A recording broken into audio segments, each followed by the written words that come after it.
Welcome to the Table Rant. I'm Chris, this is Mia, and today we're going to review Escape Room, and I think the question we want to ask here is, damn, I forgot the question. What was the question? Should you avoid escape room? Yeah, should you avoid Escape Room? Easy answer, probably. I don't know, what do you think? I didn't think it was bad. The way I described it was interesting when I was asked. I will give that same critique. It is interesting. But I mean, I guess we'll address this at the end when we decide if you should go to the movies or see it on TV or not. But I don't know if it's a go to the movie theater type of movie. I'll have some time to figure that out. But let's put it this way. It kept me entertained. It was entertaining. It didn't have any type of moments where you was like, okay, like hurry up, get to the point. They really throw you right into it. Yeah, that's a good phrase right there. They literally do throw you into it from the very beginning. Yep. And I like movies or TV shows where they don't spend a whole lot of time with backstory trying to set something up when they're going to tell us what the backstory is in the middle of the story. For those that don't know, this is going to be spoilers, so if you haven't seen it, you should probably cut this off. But I think how they had the story explain what was going on with people in the middle of the story of like why everything that's happening is significant to them. So like when they were going in each room, a lot of the rooms were tailored to like push on certain buttons. So I liked how they revealed that as the movie went on. What I thought was interesting was that one of the players, I guess, he kept saying that it's an immersive experience. It's a full immersion experience, and I felt immersed. Yeah. Kind of because. Like, normally I don't talk during movies, but I was like, oh, this clue must be this, or this must be that. So I did have... I felt you was loud, too. I was not. Uh-huh. No, I was not. Uh-huh. Was I really? A little bit. Oh, sorry, guys. Well, I felt like I was playing in the game. Now I feel kind of bad if I was loud. In the game, you did feel... You do feel like, as part of the movie, you do feel like, ooh, no, there's a clue right there, because at the beginning, I can't remember what his name was. The character that had played in Escape Room before was like, oh, Danny? Yeah. It was like, oh, they'll give you clues you'll overlook, and then they'll tell you all the clues you overlook. It's kind of annoying, and I feel like the filmmakers probably were showing us clues, and we just were overlooking them, and as the characters were overlooking them as well. I gotta be honest with you, I just knew that Danny was gonna be like, he had something to do with it. I just knew he was, so they got me on that one. But the movie itself is kind of predictable as far as some of the stuff they show. Like when they show, oh girl, look at the coffee cup with the plane on it. It's like, oh, okay, so something with a plane has affected her. And then they show Lawrence from Insecure with the snow globe. Wasn't his name Jason? Yeah, his name was Jason, but I know him as Lawrence from Insecure, and that's the only name that he'll be named in this household. He had the snow globe with the boat in it. It's like, oh, well, this guy had a boating incident. So it's like, that was kind of predictable. But I don't know if that was meant to be predictable or that, like, maybe the filmmakers put that there for us to figure out that he was going to have something. I don't know. I felt like the plane thing was already significant because we already saw Zoe kind of have like a nightmare. That was clear that it had something to do with the plane. Yeah, because it was shaking, and I thought either like earthquake, plane, or like something where they showed her laying on the floor. When she had the nightmare, they showed her laying on the floor, and it was like the talking around her, and the way the lights were flashing, and the way the floor was. It was, to me, clear that it was a plane. Yeah, so if we learn anything from life in movies is always listen to the smart person. Zoe definitely figured it out. Like, they're watching us, so if we cut them off from watching us, they can't change the game on us. And she figured the game out. Always listen to the smart person. She was going crazy. She was, but I think she was doing it on purpose to make it. I guess to make it seem like she was going crazy. So they would be like, "Oh, the poison got to her," and then, boom. I don't know. Either way, I liked how they set you. Make you have a feeling of, okay, good, they're good. All right, it's cool, and then they take that right away from you. If it was a movie that I could kind of compare this to a little bit, but not, would be Hunger Games, because like they're literally watching you and they're purposely trying to pin you against each other. And when Ben gets to the end, there's like this screen with the X's and stuff showing like that they lost, and that's very similar to how Hunger Games was. Like they do the little explosion to show the screen of the person who just died. So I definitely don't understand that reference. They force you to fight against each other. Well, Hunger Games is exactly what it sounds like. Like you're fighting to survive. Well, to me, Hunger Games sounds like, that's something offensive to say. I'll tell you off camera. Anyway, I like Hunger Games. Yeah, I had something offensive to say about the whole continent. Anyway, what I did like. I want to put it out there that I want to put out like the things I like first before I talk about things I didn't like. I liked how it was as it was going and going and going and going and building up. Now the problem I had with that was the ending kind of ruined it for me. The ending kind of the twist ending. I was like, that's what it was this whole time. It's like, we've never seen that before. Turns out that they're being watched, and it's a game for someone's amusement. I feel like we've like you said, Hunger Games. I'm sure we can sit here and name off a bunch of or other Saw. Movies. Well, Saw wasn't somebody's own game, like for personal, like monetary gain. But I was just saying like how it's tailored to each person. Yeah, well that definitely like Saw. But what I'm talking about is more of like the game was for some rich people's enjoyment. Like we've seen this before, where people are killing each other off and rich people sitting there and watching it for fun. That storyline's been done before, and I guess there wasn't really much they could have gotten. Like much they couldn't do, like it had to have been something like that. I guess I don't know. I was hoping that like at the end maybe we found out that they weren't really dying off or something. I don't know what I wanted during the movie, but the ending kind of killed it for me. I think something that was funny that I noticed was, and correct me if I'm wrong, but I feel like this kind of brought me back to like early 2000s where the movie was not dang near 3 hours long. Yeah, right. Because it was like all of a sudden out of nowhere, most movies have been becoming so long. Yeah. And this movie was a lot shorter. It wasn't even 2 hours, right? No, 90 minutes. So I thought that was interesting. What else did I think was interesting? What I'm a little confused about is some of the stuff that the game maker knew is like experiences that some people had completely on their own. So how did he know?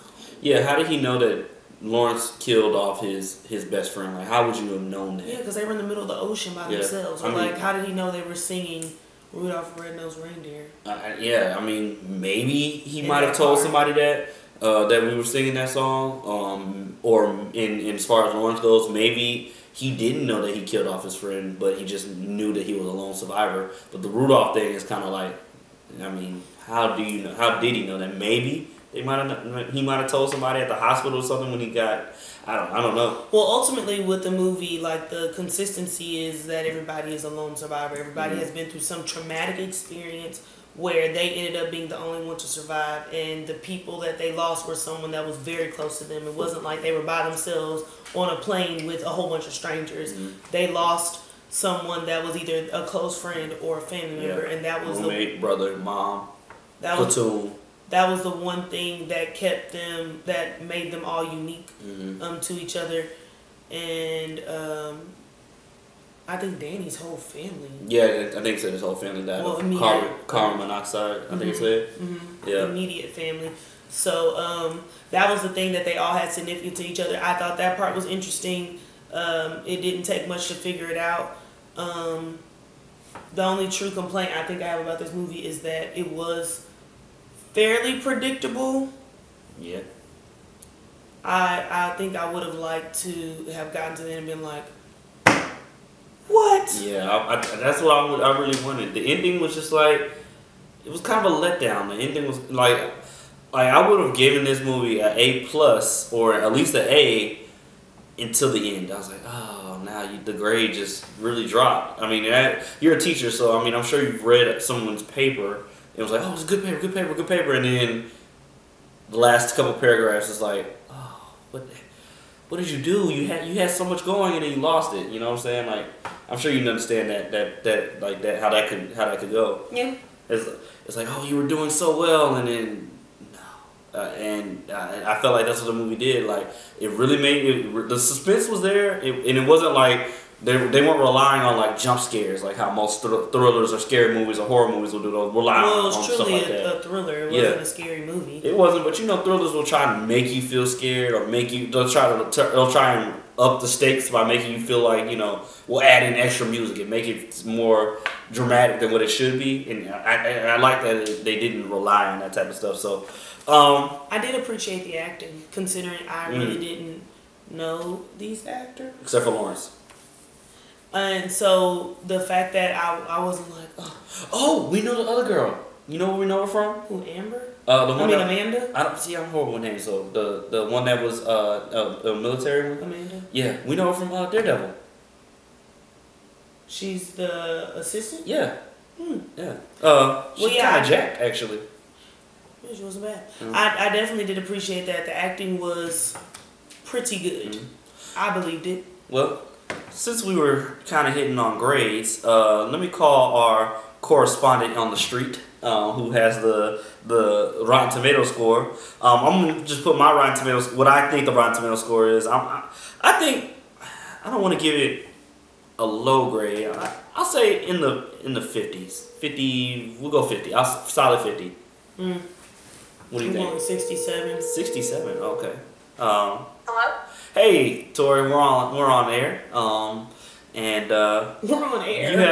You have the Rotten Tomato score, so give it to us. 53. Oh, I did alright. 53. I thought 50. You too excited. I feel like you knew. No, I didn't. I never looked. Cheater, pumpkin eater. Okay. Okay, this is like the first one I ever got right. He knew. I don't know if this is the first one I got right, but it's the closest I've probably gotten. I wanted to go lower than 50 though. I'm gonna be honest with you. I wanted to go like maybe 30s because I felt like no. I'm saying I didn't hate it to the thing of 30, but I thought like you know how people that review movies are so fickle. I was like they probably don't think that was like a 20, 30s area type of movie. So I honestly wanted to vote that. I mean guess that, but I went 50. Like right in the middle, like it was again that ending kind of just killed it for me. It was solid up until the end. Fair enough. I think that I agree with your earlier statement. Maybe this is something you could just.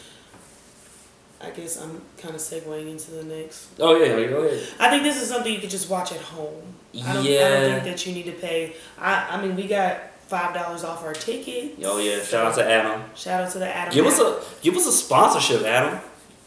Please. Shout out to the Adam app, but we got $5 off our movie ticket, so I'm not complaining too much. I will say this: we went to a 7:30 p.m. showing, and I definitely felt tired, but I stayed up for the whole movie. So now that was the oldest thing you could have ever said. Oh, a 7 p.m. movie. But I'm just letting them know that I wasn't going to sleep at 11 in the morning. Well, I'm sleepy. No, well, you didn't go to work today either, though. So yeah, it's not but like a regular school day. I also woke up super early because the dogs woke me up, and then I didn't go back to sleep. Yeah, well, they broke my sleep.